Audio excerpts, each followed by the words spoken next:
বাম বিরোধী আন্দোলনের অন্যতম নেতা দুবারের কংগ্রেস দলের প্রাক্তন বিধায়ক বর্তমানে বিজেপি দলের বরিষ্ঠ নেতৃত্ব অমল মল্লিক প্রয়াত হয়েছেন। মঙ্গলবার শারীরিক অসুস্থতা বোধ করায় সঙ্গে সঙ্গে বিলোনিয়া হাসপাতালে নিয়ে যায় বাড়ির লোকজন। হাসপাতালে নিয়ে যাওয়ার কিছুক্ষণ পরই মৃত্যুর কোলে ঢলে পড়েন বলে জানা গেছে। ওনার মৃত্যুর খবর পেয়ে সঙ্গে সঙ্গে বিলোনিয়া হাসপাতালে ছুটে যান বিলোনিয়ার মন্ডল সভাপতি গৌতম সরকার, বিজেপি দক্ষিণ জেলার সাধারণ সম্পাদক বিশ্বনাথ দাস, সিপিআইএম বিধায়ক দীপঙ্কর সেন, সিপিআইএম বিলোনিয়া মহকুমা সম্পাদক তাপস দত্ত, বিলোনিয়া পুর পরিষদের চেয়ারপারসন নিখিল চন্দ্র গোপ, জেলা পরিষদের সহ সভাধিপতি বিভীষণ চন্দ্র দাস। ওনারা সকলেই পরিবার পরিজনদের প্রতি গভীর সমবেদনা জানিয়েছেন। ওনার মৃত্যুর খবরে আত্মীয় স্বজন, বন্ধু বান্ধব সহ গোটা বিলোনিয়া জুড়ে শোকের ছায়া নেমে আসে।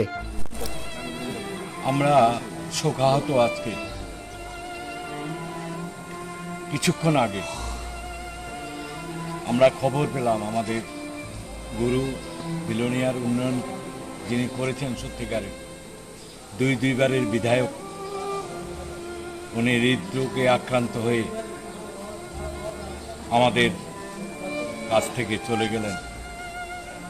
এটা শুনে আমাদের কাছে মনে হয় যেন আমরা সব হারিয়ে ফেলেছি। দৌড়িয়ে আসলাম ওনাকে দেখার জন্য।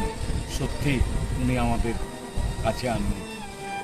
আমি ভগবানের কাছে প্রার্থনা করি ওনাকে যেন বারবার এই মাটিতে, বিলোনিয়ার মাটিতে, বিলোনিয়ার মায়ের কোলে উনি যেন বারবার জন্ম নেন। উনি যেখানে থাকেন ঈশ্বর ওনাকে ভালো রাখেন, সুস্থ রাখেন, এটাই কামনা করি। Bureau report, Tripura news 8। Billionaire বাম বিরোধী আন্দোলনের অন্যতম নেতা দুবারের কংগ্রেস দলের প্রাক্তন বিধায়ক বর্তমানে বিজেপি দলের বরিষ্ঠ নেতৃত্ব অমল মল্লিক প্রয়াত হয়েছেন। মঙ্গলবার শারীরিক অসুস্থতা